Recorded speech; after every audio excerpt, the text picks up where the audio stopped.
I think the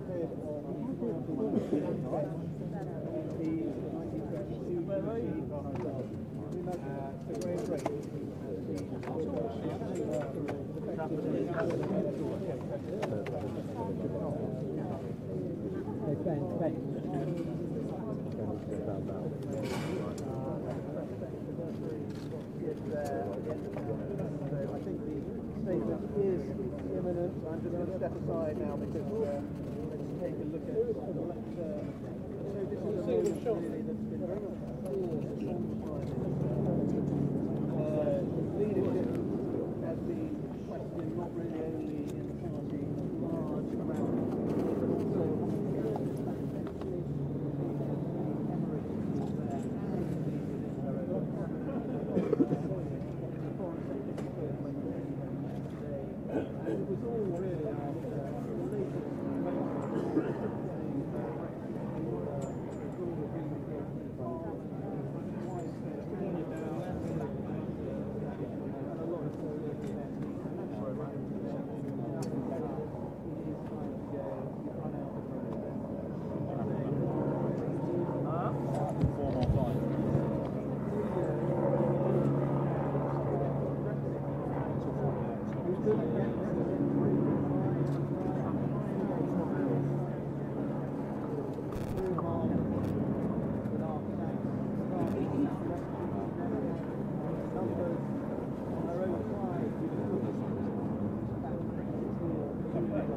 but also none of them in the end and there is watch out. Here is Theresa May stepping out from number 10 to announce her plan.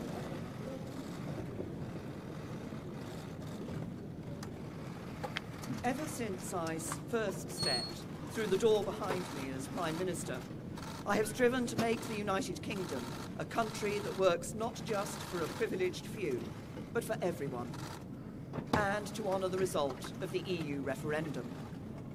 Back in 2016, we gave the British people a choice. Against all predictions, the British people voted to leave the European Union. I feel as certain today as I did 3 years ago that in a democracy, if you give people a choice, you have a duty to implement what they decide. I have done my best to do that. I negotiated the terms of our exit and a new relationship with our closest neighbours that protects jobs, our security, and our union. I have done everything I can to convince MPs to back that deal. Sadly, I have not been able to do so. I tried 3 times. I believe it was right to persevere, even when the odds against success seemed high. But it is now clear to me that it is in the best interests of the country for a new Prime Minister to lead that effort. So I am today announcing that I will resign as leader of the Conservative and Unionist Party on Friday the 7th of June, so that a successor can be chosen. I've agreed with the party chairman and with the chairman of the 1922 committee that the process for electing a new leader should begin in the following week. I have kept Her Majesty the Queen fully informed of my intentions, and I will continue to serve as her Prime Minister until the process has concluded. It is, and will always remain, a matter of deep regret to me that I have not been able to deliver Brexit. It will be for my successor to seek a way forward that honours the result of the referendum. To succeed, he or she will have to find consensus in Parliament where I have not. Such a consensus can only be reached if those on all sides of the debate are willing to compromise. For many years, the great humanitarian Sir Nicholas Winton, who saved the lives of hundreds of children by arranging their evacuation from Nazi-occupied Czechoslovakia through the Kindertransport, was my constituent in Maidenhead. At another time of political controversy, a few years before his death, he took me to one side at a local event and gave me a piece of advice. He said, "Never forget that compromise is not a dirty word. Life depends on compromise."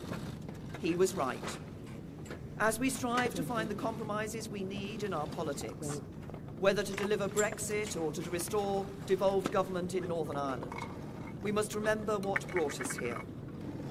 Because the referendum was not just a call to leave the EU, but for profound change in our country. A call to make the United Kingdom a country that truly works for everyone. I'm proud of the progress we have made over the last 3 years. We have completed the work that David Cameron and George Osborne started. The deficit is almost eliminated. Our national debt is falling, and we are bringing an end to austerity.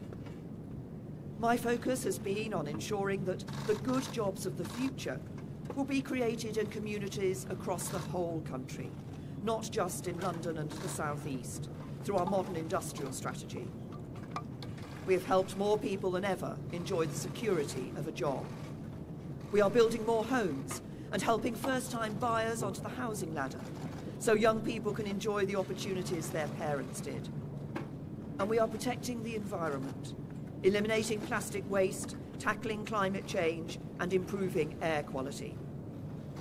This is what a decent, moderate, and patriotic Conservative government on the common ground of British politics can achieve, even as we tackle the biggest peacetime challenge any government has faced.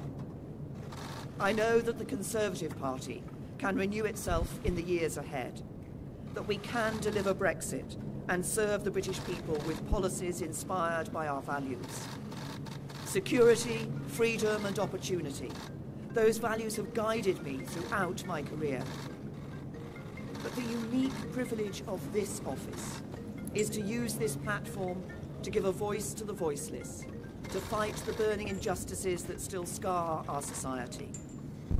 That is why I put proper funding for mental health at the heart of our NHS long-term plan.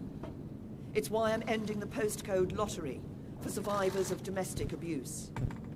It is why the race disparity audit and gender pay reporting are shining a light on inequality, so it has nowhere to hide. And it is why I set up the independent public inquiry into the tragedy at Grenfell Tower, to search for the truth, so nothing like it can ever happen again, and so the people who lost their lives that night are never forgotten. Because this country is a union, not just a family of 4 nations, but a union of people, all of us. Whatever our background, the colour of our skin, or who we love, we stand together, and together we have a great future. Our politics may be under strain, but there is so much that is good about this country, so much to be proud of, so much to be optimistic about. I will shortly leave the job that it has been the honour of my life to hold. The second female Prime Minister, but certainly not the last. I do so with no ill will, but with enormous and enduring gratitude to have had the opportunity to serve the country I love.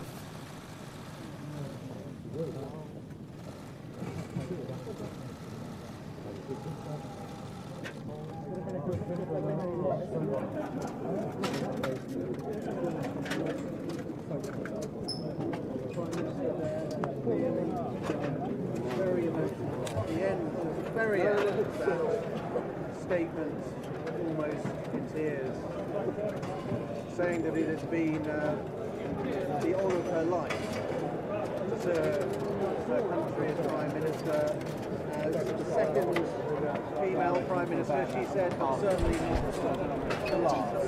She stood there in the sunshine of Downing Street announcing the details of her long-awaited departure from office. She said she will resign as leader of the Conservative Party on Friday the 7th of June. She's agreed that with the Conservative Party chairman and also the chairman, Sir Graham Brady, of the 1922 Committee of Backbench MPs, who she met with earlier on this morning, and he was making it very clear that she effectively lost the backbench members of Parliament. And so after she does step down as Conservative Party leader, that is when she said the process of trying to find a new Conservative Party leader will begin. She said, I deeply regret that I have not been able to deliver Brexit. She talked about how trying to really enact the will of the voters from the 2016 referendum had been her challenge, and that it was a deep regret to her that she hadn't been able to make that happen. I have done my best to do that.